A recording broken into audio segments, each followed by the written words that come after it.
A Work Conflict Guide / Catch a Liar. Chapter 1. Conflicts in Love, Life, and Business. Minimize conflict. Avoid foolish and senseless controversies, knowing that they breed quarrels.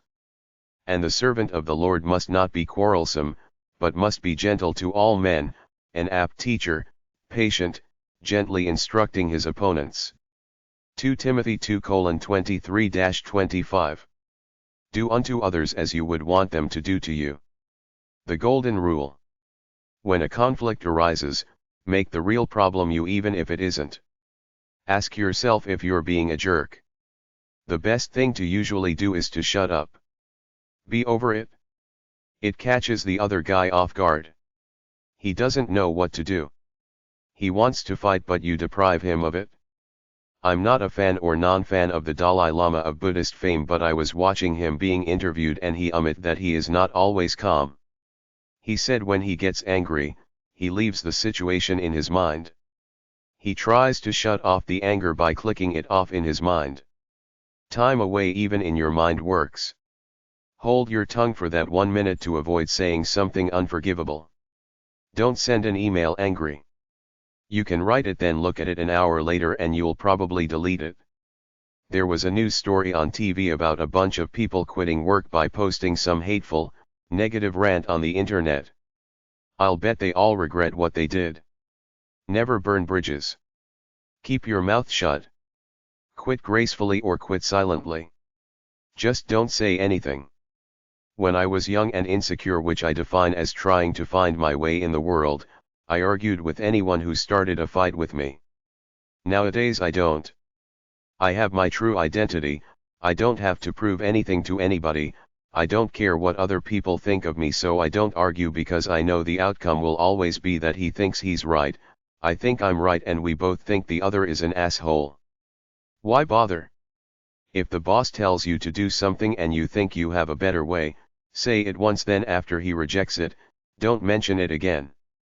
If someone is a jerk, you don't have to argue. Just say you're a jerk because of this, and this, then shut up and don't say it again. If he keeps hollering while you say it, write it in a letter, put it in an envelope, then don't give it to him personally. He might tear it up. Just put it on his desk or in the mailbox so somebody else gives it him. When you're peaceful and remain so when confronted, you deprive people of the fight. They wanted to fight. They hate that, but you win by not fighting back. If they go physical on you, that's different. You have to fight back, but words and hollering are nothing that can hurt you. If you're the boss, you always win. If a subordinate argues with you, that's insubordination, 1 strike. 3 strikes and they're fired. If you're the subordinate, state your idea once. When the boss rejects it, it's over. If you are living a good life, you feel relaxed, you have nothing to prove to anyone, nor do you feel a need to fight or upstage anyone should a situation develop.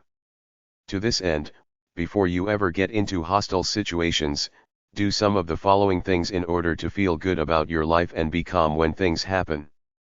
Know yourself. Discover what your true identity is away from cultural conditioning. Try to live a relaxed lifestyle. Identify stress in your life and minimize it. Analyze all the negative thoughts and feelings you have. Try to understand them, then get rid of them. Be a positive, upbeat person. Don't live under any delusions. Be real. Be on good terms with the people around you. Try to culture allies and friends. Try to love life and a few people around you. Try to live a healthy lifestyle. Be inspired about something in life. Whenever you're in a hostile conflict, try the following steps. The key is to give a little bit and compromise. Try not to start off with a negative attitude. Don't go in half-cocked looking for a fight or to unload on someone. You can't beat around the bush. People can't read minds. You have to approach the other person and state directly that we have an issue we should try to resolve together. Try to be cooperative. Identify/define exactly what the problem is without criticizing a person. Try to resolve it being curious and friendly rather than oppositional. Just say we've got an issue we should try to solve. Don't bring the police or a lawyer into it unless personal, face-to-face measures fail. Slow down for a second. Keep your mouth shut while you analyze the situation. Identity: exactly what emotions you're feeling. What is angering you? Try to listen to the other side and empathize. Put yourself in their position. When you speak, try to be non-confrontational. Make it such that you're just trying to solve the problem. Try to cooperate, to make it a win-win situation. Be assertive if you feel you must. Back off if the whole thing is not really a big deal to you. Try to build bridges rather than destroy them. Books about conflict management are at hashtag 303.69, hashtag 658.4 or HD42 and HM1126 at the library. Conflict info. Any fool can start arguments, the honorable thing is to stay out of them. Proverbs 20:3. Don't make friends with people who have hot, violent tempers. Proverbs 22:24. Most conflicts in relationships never get solved. In failing relationships, they merely add fuel to the fire. In successful marriages, they are, for lack of a better term, managed. Each side knows what to do to deal with them, usually to ignore the small things, the warts, and love their partner despite them. Don't try to fix the unfixable. Don't try to change your partner. Don't try to solve every conflict. Accept some as is and learn to live with them, like him with his smelly feet and her with her perpetual tardiness. If you really love him or her, you would accept it and move on rather than pouting on in a state of angry stalemate. My preference in love is a quiet, nice girl, someone like me, a quiet guy who doesn't like to argue about anything simply because I don't give a damn about too much anyway except to live a full life every day, and all trivial things are meaningless to me. So firstly, I'd pick the right girl up front, a quiet, spiritual one who wouldn't want to argue with me just like I wouldn't want to argue with her. And secondly, I rarely argue with anyone because my philosophy is that life is too short. Live in a flow, don't let negative vibes from anywhere get in no matter what. If you have a beef, don't go charging in half-cocked. Bring it up smoothly, gently, gracefully, tactfully. Wait a while.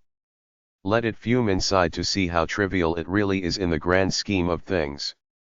From the opposite point of view, if your spouse comes onto you with a conflict like you don't pay attention to her, your immediate response is often defensive, saying yes I'm always here even if you're emotionally not.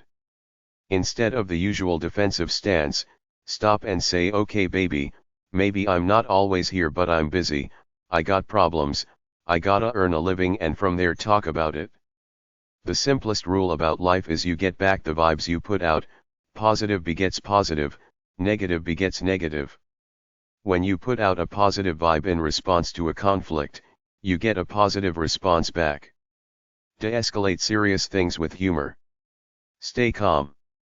In the middle of an argument, slow down, take a break, leave, get a drink, wash your face, walk around the block, anything to diffuse the tension. Learn to compromise and accept your partner with their warts or leave. If you have to fight, do it fairly in a rational manner. Be less critical and more considerate. Think about what you're gonna say before you say it. The way to diffuse conflicts is to all of a sudden get gentle instead of angry and either forget about it or talk it through quietly with calm and logic. Never criticize, blame, complain, control or get defensive.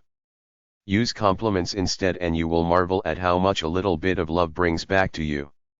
Saying hurtful things are usually a subconscious way to get back at your lover for past injury. The way to stop anyone cold is to detach from your ego, act like you don't give a damn about holding your own, getting the better of this person or letting them get the better of you. Simply smile to yourself, realize it's meaningless in the grand scheme of life and stop the fight right there. They will see that you're ignoring them and get the message quick enough that you're not really interested in the fight and you're going on with your happy life. Hold your tongue, be patient, let them ventilate, then, because you're so calm, they will see what idiots they're being. Virtually all fights come from the same thing: you're not loving me enough lately. The cardinal rule of all fights is not to go past the point of no return. If you don't, the love can always be restored. If you say the meanest, unforgivable thing you can, you will break something inside that will be lost forever, so hold your tongue, show restraint.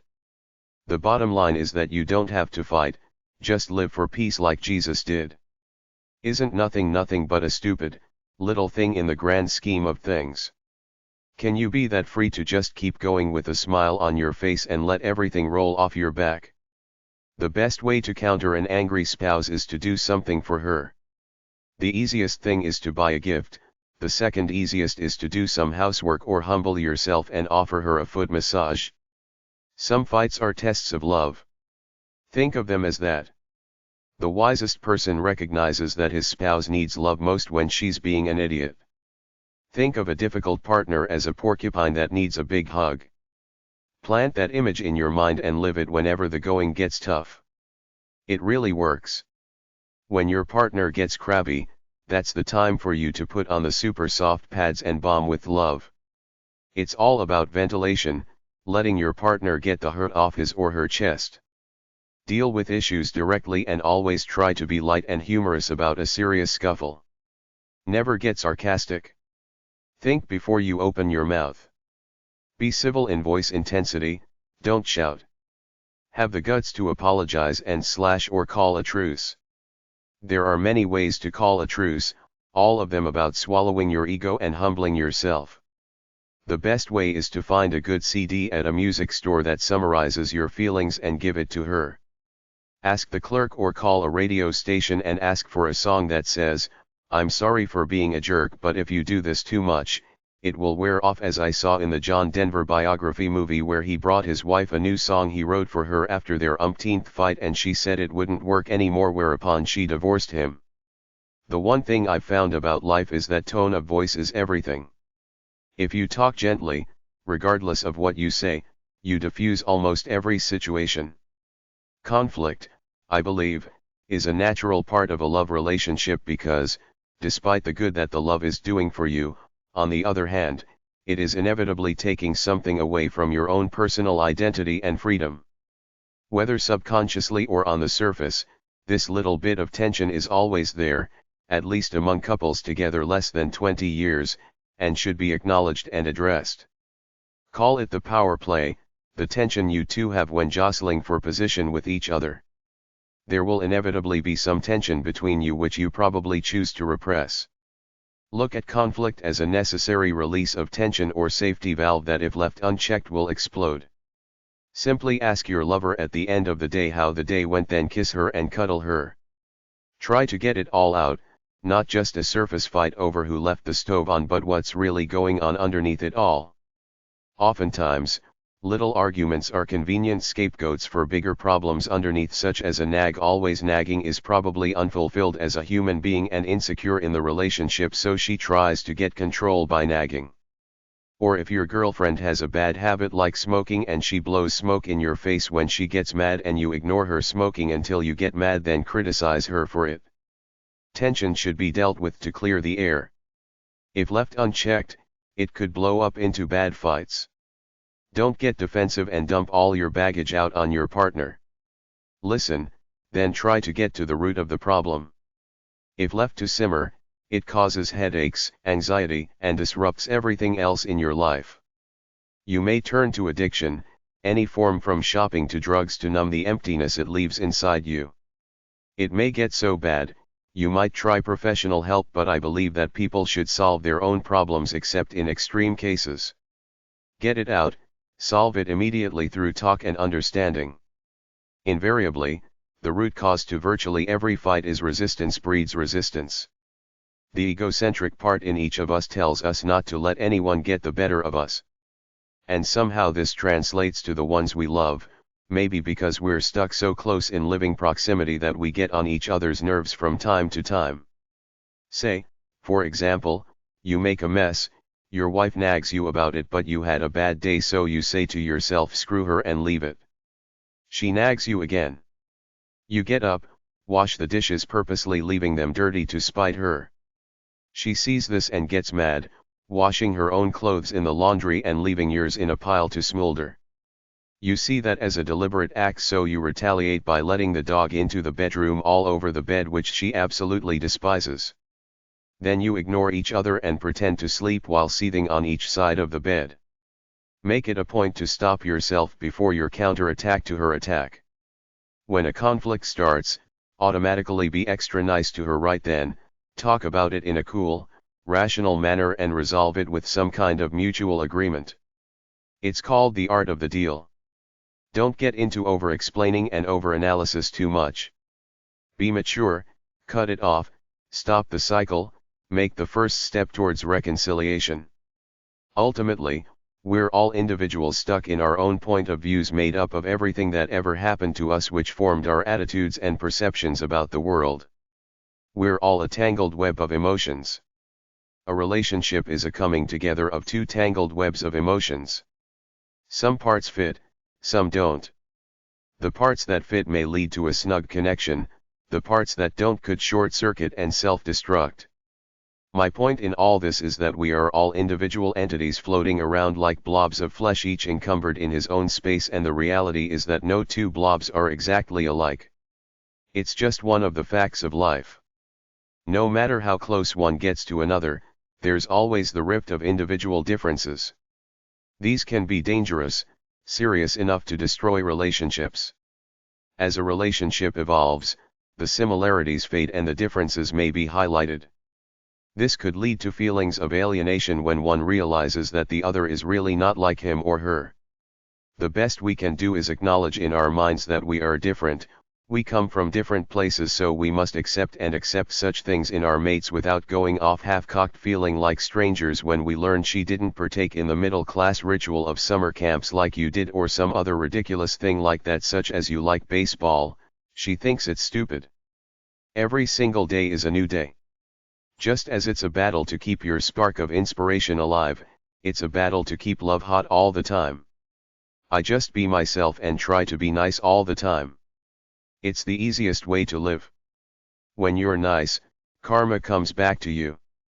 No gimmicks, no big presents to buy her love, try to be nice to her, getting her things from the kitchen when she's sitting down, and every night, sit beside her, talk to her and kiss her because you love her. Conflict at work.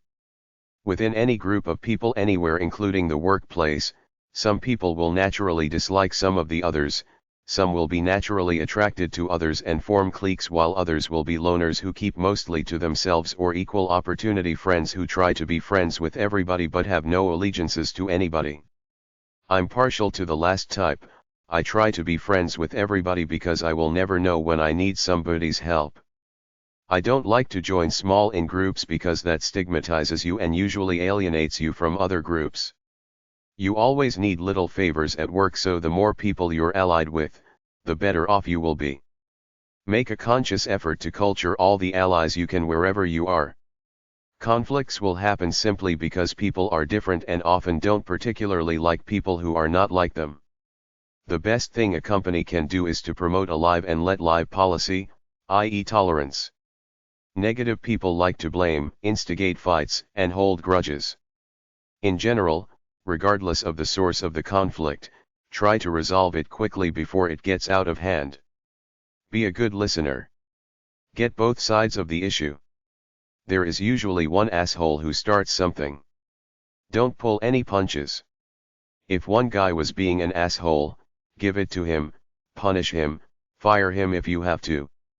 Don't play the liberal role of trying to smooth things over for everyone, because this doesn't solve anything.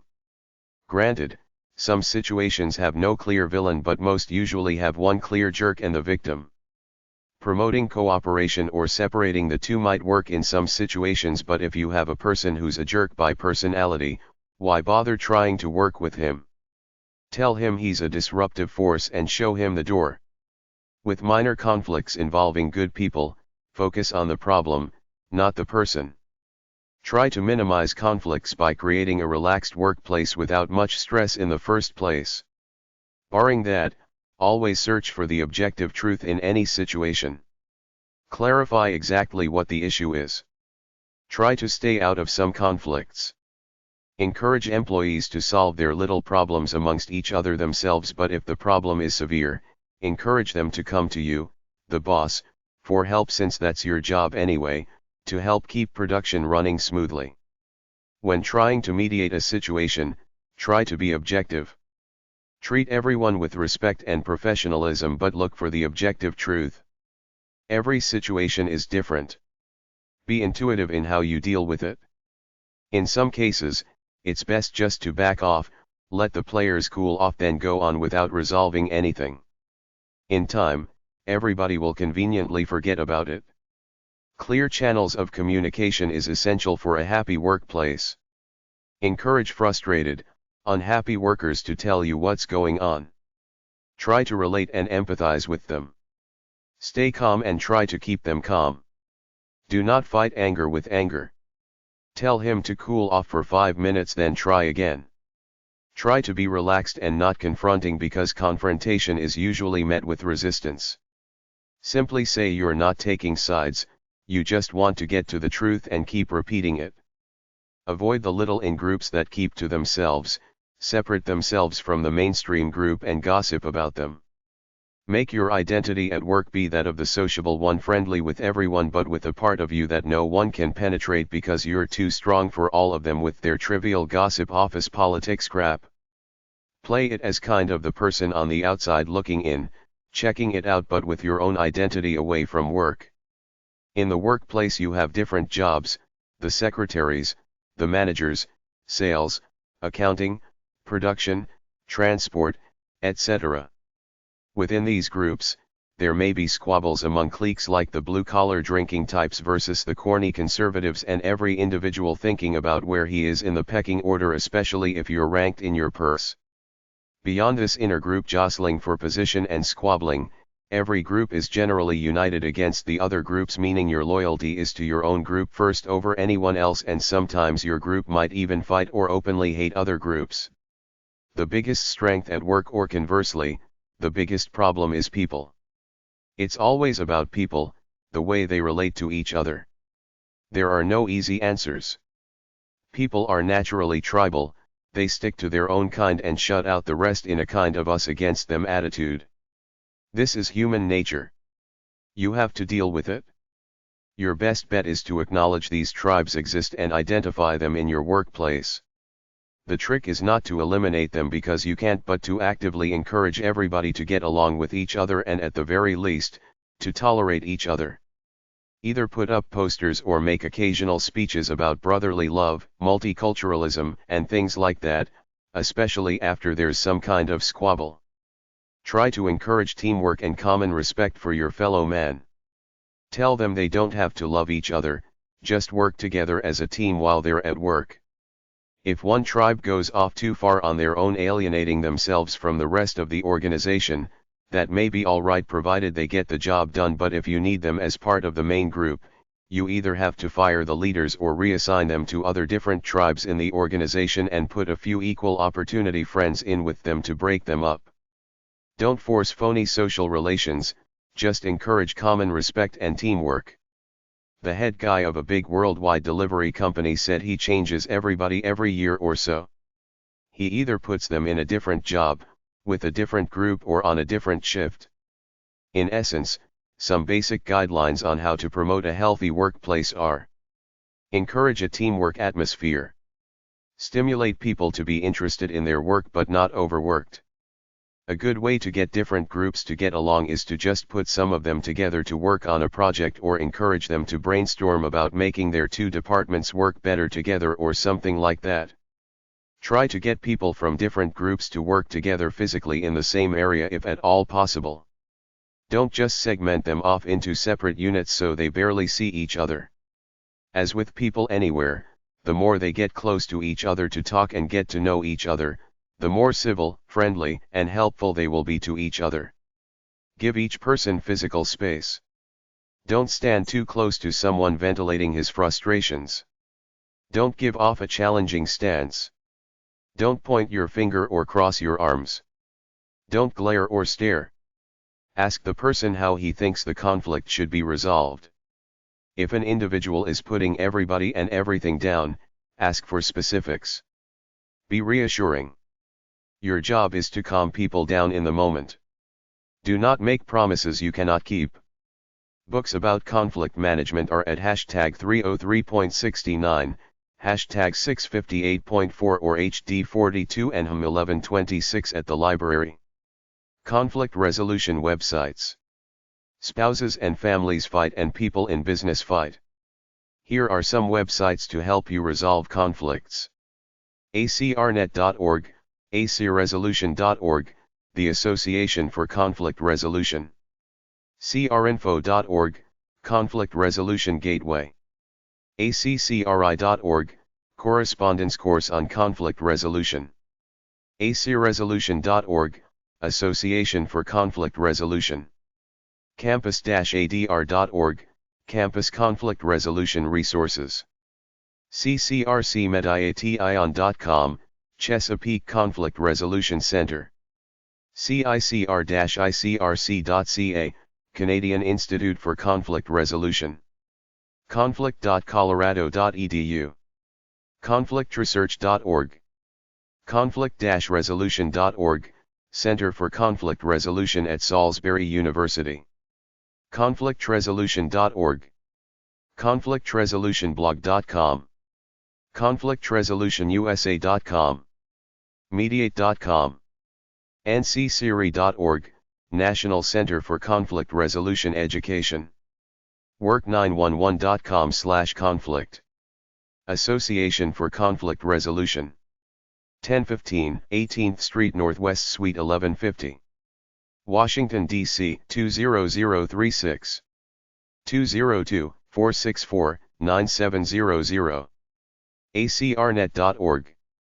Chapter 2. Alternative Dispute Resolution and Mediation. Conflict Resolution at Home and in Business. Spouses and families fight and people in business fight. Here are some websites to help you resolve conflicts. The key is to give a little bit and compromise. Try not to start off with a negative attitude. Don't go in half-cocked looking for a fight or to unload on someone. You can't beat around the bush. People can't read minds. You have to approach the other person and state directly that we have an issue we should try to resolve together. Try to be cooperative. Identify/define exactly what the problem is without criticizing a person. Try to resolve it being curious and friendly rather than oppositional. Just say we've got an issue we should try to solve. Don't bring the police or a lawyer into it unless personal, face-to-face measures fail. acrnet.org, acresolution.org, the Association for Conflict Resolution. acresolution.org, Association for Conflict Resolution. Mediation and arbitration at work. If you're in an employee-employer employment dispute for breach of contract, unjust termination, or any other matter, rather than go through the courts, you can go through mediation or arbitration. In mediation, the mediator is a neutral third party. In collaborative law, it's just the two sides talking it out with no third party present. Mediation and collaborative law are generally agreed to by both sides together. In arbitration, the arbitrator makes the final decision just like a judge does. The mediator could be a lawyer or a professional in the social work/counseling field. It is much cheaper than using lawyers, and lawyers don't particularly like it. Mediation at work websites. mediationworks.com. adrforum.com, National Arbitration Forum. transformativemediation.org. acjnet.org, Access to Justice and Work. afccnet.org, Association of Family and Conciliatory Courts. mediation.com. mediatorindex.com. nicar.ca, Network, Interaction for Conflict Resolution Canada. nocourt.org/principles.htm, Collaborative Law. American Arbitration Association. 800-778-7879. Fax, 877-INFO AAA. adr.org. National headquarters of this nonprofit organization with 37 regional offices. Divorce mediators available. Association for Conflict Resolution. 1015 18th Street NW. Number 1150 Washington, D.C. 20036. 202-464-9700. acrnet.org. Association of Conflict Resolution. 1527 New Hampshire Avenue. NW. Washington, D.C. 20036. 202-667-9700. Mediate.com. Alternative Dispute Resolution /ADR. Instead of going to court on a civil matter like a divorce, a business disagreement, a consumer problem, a landlord-tenant issues, etc., you might be able to resolve a civil problem or dispute by simply talking to the complainant, or you may both agree to a formal proceeding commonly called an alternative dispute resolution /ADR. These kinds of legal processes can be used in almost all kinds of civil cases, including employment, business dispute, family, divorce, neighbors, landlord-tenant, consumer, personal injury, home improvement services and contracts. There are several different types of ADRs. The spirit of all of them is that the two sides sit together with a neutral third party who will either act as the referee or the judge, depending on the type of ADR the players choose. In order for there to be an ADR as opposed to a court case, both sides have to be open and friendly enough to agree to this arrangement and agree to abide by the results. They are still adversarial but willing to give a little bit more than in a court case. Depending on the laws in your area geographically and in the subject area of your dispute, there could be provisions in the law that allow you to choose ADR instead of a regular court case, or you could operate independently of the court system if you want. Before you file a lawsuit, ask the other side if they would be willing to go through an ADR process rather than go to court over it. The biggest advantages of ADR over litigation are: speed of resolution, cheaper costs, no lawyers getting high fees for an extended period of time. With ADR, if it breaks down or you don't like the way it's going, you can always revert back to the court trial process if you want. The general procedure is as follows. Both sides agree to an ADR process. The two sides write an agreement where they agree on the time, the duration of the process, and who, if anyone, will make the final decision. Sometimes, but not all, each side will write up their version of events to give to the arbitrator/mediator. There will have to be an agreement to how the arbitrator will be paid and possibly a constraint on time. Both sides could agree that the process will go on regardless of time constraints, or agree to X number of hours for the process, then that will be it. Either they or the arbitrator will have to make a decision after that. On the day of the meeting, each side will come in.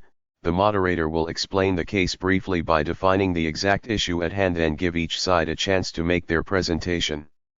After this, they will discuss, argue, and negotiate until either they reach a mutual decision, or if they can't, the moderator will say he has heard enough and goes off to deliberate about his decision. This could take several days. The moderator's skill is in being neutral while being civil and friendly to both sides. His job is to help each see the other side, to prevent them from fighting and keeping a level head so that both sides stay to work through it. He can inject his ideas about how the two parties should resolve the issue at hand. The moderator has the option to talk to each side in private if he wants, in order to help him resolve the issue at hand. If one of the sides doesn't like the way the proceeding is going, they can cut it off before the final decision and revert back to the court litigation process. In big cases, several people sit on a board of arbitrators or mediators and hear a case as a team. Think of the moderator as a judge, referee, teacher, and ideas person. Think of ADR as good faith bargaining. Negotiation. The simplest type of ADR is a negotiation process. Both sides try to work it out. They try to hammer out a deal together by talking it out, while a third party tries to help them with general advice. You have to give a little bit and compromise. Each side states its terms, then you discuss them anywhere from a few minutes to several days and end up with an agreement. Mediation. Mediation is a good faith process with both sides presumably entering into it to come to a fair settlement. If one side is in stronger or bullying position, mediation is no good. If one side wants punitive damages, the issue has to be resolved in a court of law. The mediator must be someone who does not have an emotional or financial stake in the outcome. Mediators should be professionals who don't know the players involved. The mediator's job is to sit with the players and try to keep them calm and cordial while you all work on solving the problem you're working on. A mediator schedules a meeting at a time and place convenient to everyone. He wants them all to feel they can speak openly and makes it clear that his job is to get to the bottom of the problem. The mediator gives the players turns explaining their position, issues, or feelings. Make a rule that they are not to be interrupted while speaking. Have someone take notes. Encourage questions by the other side after one side has spoken.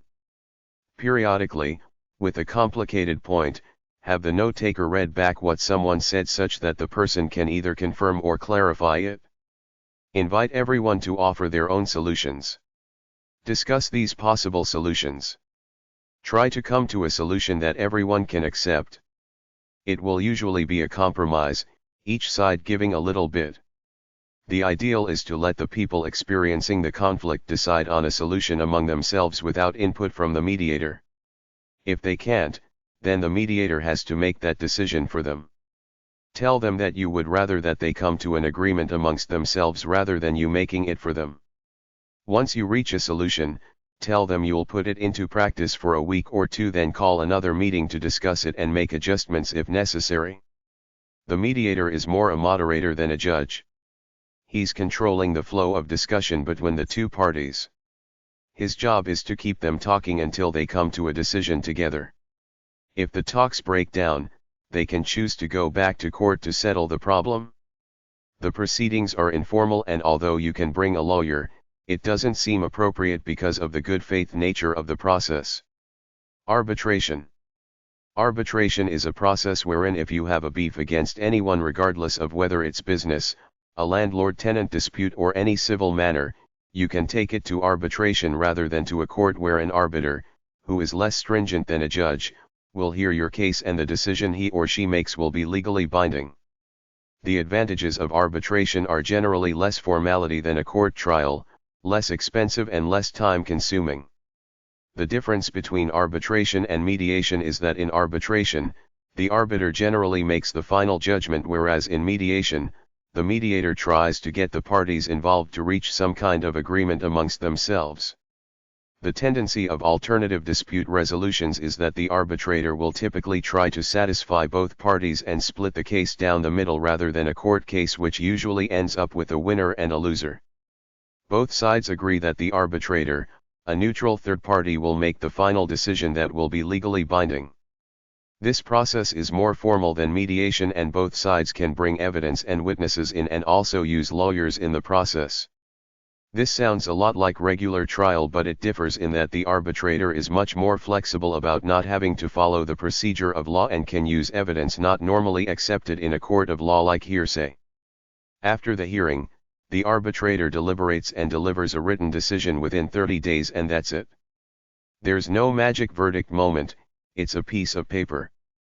The decision of a binding arbitration is final and you can't appeal it. Also, you can't use a jury as in a regular trial. Summary. Both mediation and arbitration are private, unlike public courtroom trials. There are alternative dispute resolution centers all across the country. Check the yellow pages of the phone book under the following categories: alternative dispute resolution, arbitration, mediation service. Also, refer to your local Better Business Bureau, which does a lot of arbitration and mediation work in consumer affairs between customers and business owners. They also help a lot of unhappy car owners get satisfaction from the dealers. In the final analysis, if you think it's a viable option in your case, consider mediation/arbitration in lieu of a court trial. There are books about ADR at #347.710-740 and K8615 or KF9084 at the library. ADR websites. Contact one of the following organizations or the trade organization in the area you're disputing. ADR.org, American Arbitration Association. CEDAR.co.uk, Center for Dispute Resolution. ConflictResolution.org. CPRADR.org, CPR Institute for Dispute Resolution. Mediate.com. MediaTion.org, Academy of Family Mediators. MediaTions.com. No-faultadr.org, New York. American Bar Association. Standing Committee on Dispute Resolution. 740 15th Street Northwest. Washington, D.C. 20009. 202-662-1680. Abanit.org/public. Will help you find a resolution program to deal with a consumer problem. Better Business Bureau. 4200 Wilson Boulevard. Number 800. Arlington, Virginia 22203. 703-276-0100. 800-334-2406. bbb.org. Dispute Mediation Organization. 800-35205-267. 800-400-3773. jams-nddispute.com. National Arbitration Forum. 800-474-2371. arb-forum.org. National Institute for Dispute Resolution. 1901 L. St. N.W. Number 600. Washington, D.C. 20036. 202-862-0100. 202-466-4764. CREnet.org. Public Investors Arbitration Bar Association. Norman, OK. 888-621-7484. 404-365-0150. PABA.org. Will recommend a lawyer for arbitration. Mediation organizations in Canada. AFCnet.org, Association of Family and Conciliatory Courts. AMIC.org, Arbitration and Mediation Institute Canada. attorneygeneral.jau.gov.on.ca/html/family/familymediation.htm, Ontario Mandatory Mediation Program. ccmmediation.com, Canadian Centre on Mediation. mediation-services.ca. Arbitration and Mediation Institute of Canada. 232, 329 March Road. Box 11. Canada, on K2 times 10 to the power of first. 877-475-4353. 613-599-0878. Fax, 613-599-7027. amic@igs.net. amic.org. Canadian Bar Association. Task Force on ADR. 902-50 O'Connor St. Ottawa, on K1P6L2. 800-267-8860. 613-237-2925. 613-237-1988. Fax, 613-237-0185. info@cba.org. cba.org. Contact them for a referral to a mediation program in your area. Center for Mediation. 2300 Yonge Street. Number 709. Toronto, on M4P1 times 10 to the power of 4th.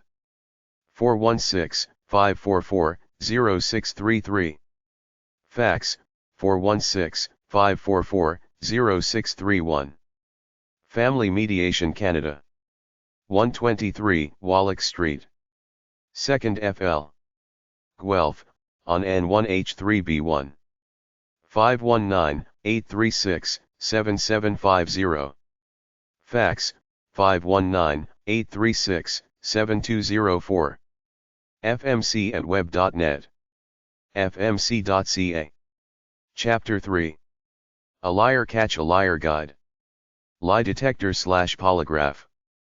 Polygraph / lie detector tests were outlawed for use in integrity testing in 1987. They're just too unreliable. Testing on their reliability has proven inconclusive at best.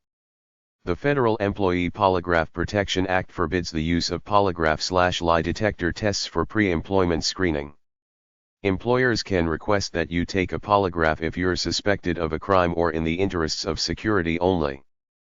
Polygraph testing law in the workplace differs for every state, totally illegal in some. The Federal Employee Polygraph Protection Act is riddled with loopholes which in fact make polygraph examinations legal in many circumstances. The law does not regulate the administering of polygraph examinations between any parties outside the employer. Employee relationship. In an employee-employer relationship, employees can voluntarily agree to take a test at any time.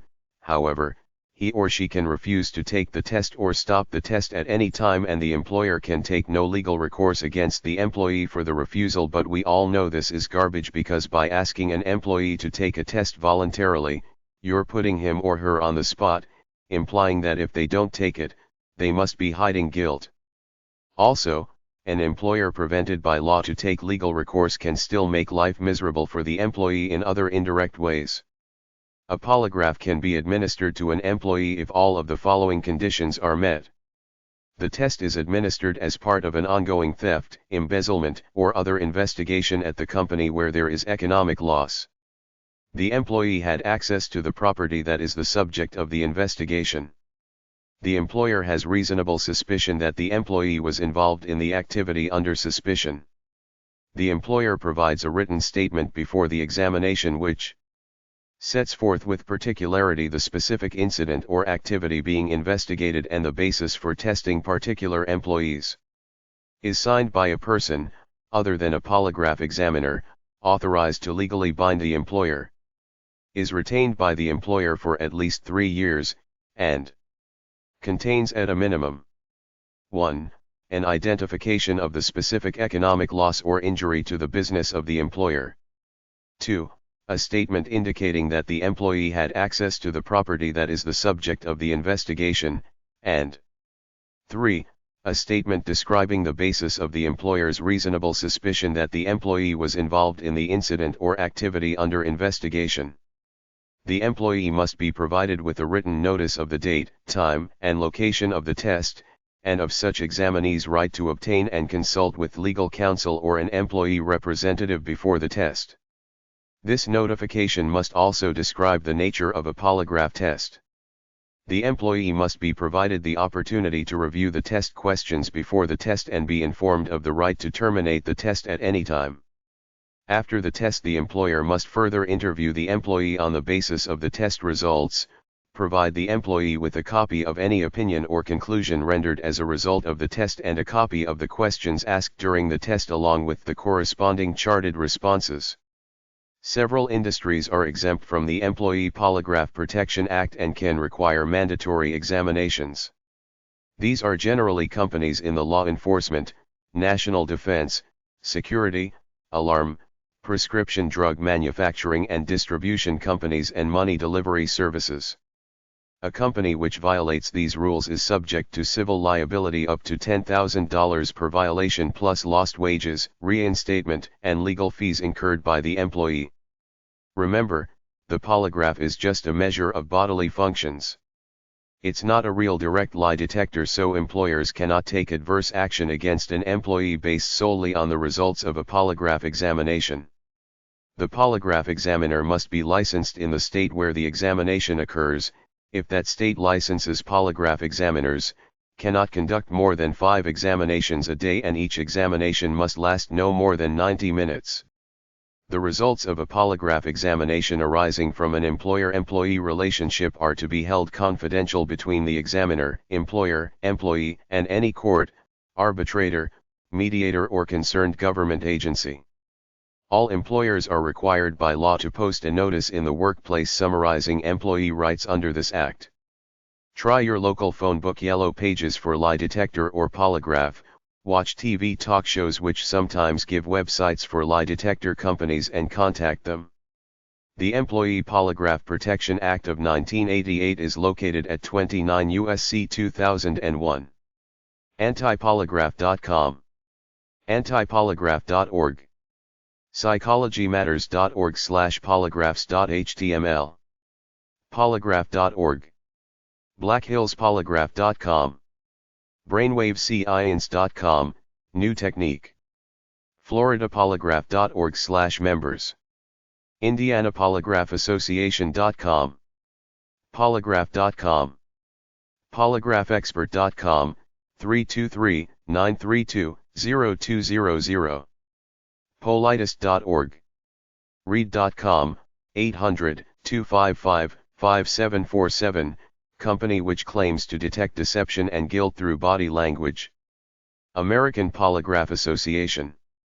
5700 Building, number 800. Pub 8037. Chattanooga, Tennessee, 37414-0037. 800-272-8037. 423-892-3992. Fax, 423-894-5435. Polygraph.org. Polygraph.org/states. Nationalpolygraph.com. 877 NPA Poly. Lie detector/functional magnetic resonance imaging/fMRI. There is now technology where they take pictures of your brain to see if the part of the brain that deals with deception lights up. fMRI.org. Beat the lie detector. In order to beat a lie detector test, note that it is nothing more than an EKG, a medical machine that monitors physiological bodily functions. The easiest way to beat it is to really believe the lies you're telling as though you were a psychopath. Be a compulsive liar throughout the test. The harmless questions the guy asks that he expects you to tell the truth on, like your name, address, etc., are his baseline on which he determines your metabolism, so to speak, and sharp deviations from these are considered lies. So what you do is to think of an embarrassing situation or tell yourself you're lying to him, all the while doing things to stress your body like bite your tongue, pinch yourself with your free arm not hooked up to the polygraph, or simply tense your body while you answer the question, all meant to screw your results up. After he asks you these simple, harmless questions, try your hardest to be calm when he asks you other questions, particularly the ones where you will be lying. So the general rule of thumb is to tense up when you're answering a harmless question or any question truthfully, and relax when lying. Take a tranquilizer before you take the test. Think of anything else but the questions. Think of a hot sex scene throughout the test, or do multiplication tables in your head. If they ask you if you did something dishonest, think in your mind that it wasn't dishonest, it was entirely justified and you're right. One guy says put a tack under your big toe in your shoe and press down on it to receive a jolt of pain every time you answer a simple baseline question. The more self-imposed stress you bring on yourself during the baseline part, the better for you. Antipolygraph.com. Detect a liar. A liar looks in a downward position to the left.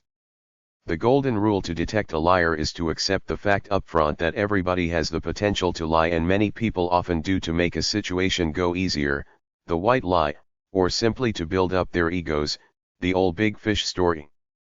The biggest giveaway is the person who pauses before he speaks, either making up the story as he goes along or checking his memory to see if he's violated other parts of his so-called story.